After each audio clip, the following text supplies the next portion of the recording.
Mga botante ginapahanumdum nga magdala sang kodigo sa adlaw sang eleksyon. Proseso sa pag-usar sang automated counting machine, liwat ginpatpat sang COMELEC. Si Zen Kilantang Sasa nakatuto.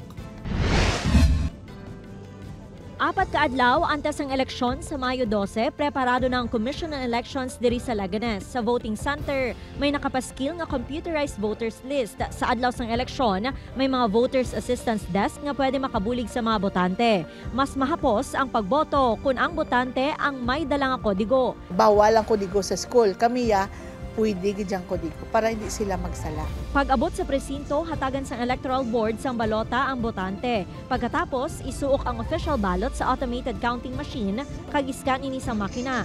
Kinahanglan nga i-review anay ang balota agud masiguro ang mga ginboto antes pa isuok sa ACM. May privacy screen man ang ACM agud hindi mabasa sa nagasunod nga botante.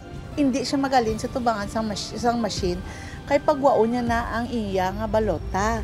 Karon kung nagwa siya dayon, ang next gasunod may tendency mabasa ya.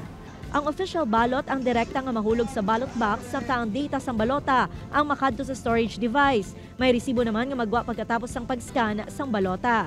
Sunod sa COMELEC, mahimo nga maka-undervote ang botante. Apa ang overvote ang hindi mabasa sa makina.